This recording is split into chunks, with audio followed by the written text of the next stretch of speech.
వీళ్ళు ఎంత బాధ అంటే ఇప్పటివరకు కేవలం 12 లారీలు అంట ఇక్కడ నుంచి ఇప్పుడున్న ఇక్కడ రాసులు చూస్తూ ఉంటే ఇది కనీసం మనకు మోర్ దెన్ మంది బయటకు పట్టుకుంది. లేబర్ లేరంట. కనీసం ఇక్కడ ఉన్న వీళ్ళు ఎవరైతే ఆఫీసర్ ఉన్నారో వాళ్ళు కూడా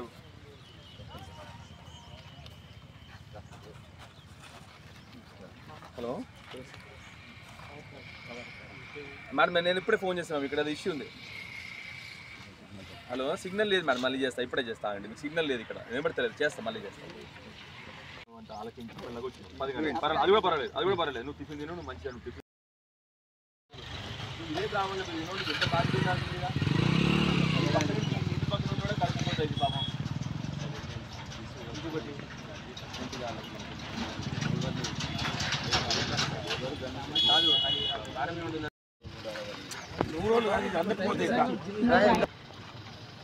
ప్రభుత్వాన్ని అతి తొందరగా రైతులు వరి కోతలైపోయి ఇప్పటికి దగ్గర నెల రోజులు అవుతూ ఉంది. దయచేసి అధికారుల్ని ప్రభుత్వాన్ని ఎంత తొందరగా వీలవుతే అంత తొందరగా వరి కొనుగోలు చేయాలని చెప్పి రిక్వెస్ట్ చేస్తూ ఉన్నాను.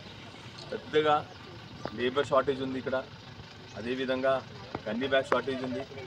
అతి తొందరగా గన్ని బ్యాగ్స్ కానీ లేబర్ కానీ సమకూర్చి రైతులకు సహాయం చేయాలని కోరుతున్నాను. ఇప్పటికే తెలంగాణ రైతు రుణమాఫీ లేక, రైతు బంధు లేక కష్టాలు పడుతూ ఉన్నారు. మొన్నటి నుంచి అకాల వర్షాలు పడుతూ ఉన్నాయి. వరి మొత్తం తడిసిపోతూ ఉంది, వరి మొత్తం డ్యామేజ్ అవుతూ ఉంది. దయచేసి అదేవిధంగా ఎక్కడైతే వర్షాలు పడ్డాయో అక్కడ కూడా వరిని కొనుగోలు చేయాలని చెప్పి ప్రభుత్వాన్ని రిక్వెస్ట్ చేస్తా ఉన్నాను. రైతులు చాలా కష్టాల్లో ఉన్నారు. ఇప్పటికీ వాళ్ళకి కనీసం రైతు బంధు రాలే, రుణమాఫీ కాలేదు. మళ్ళీ ఇప్పుడు మీరు తడిసిన వరిని కొనకుండా డిలే చేస్తే ఇంకా రైతులు నష్టపోతారు.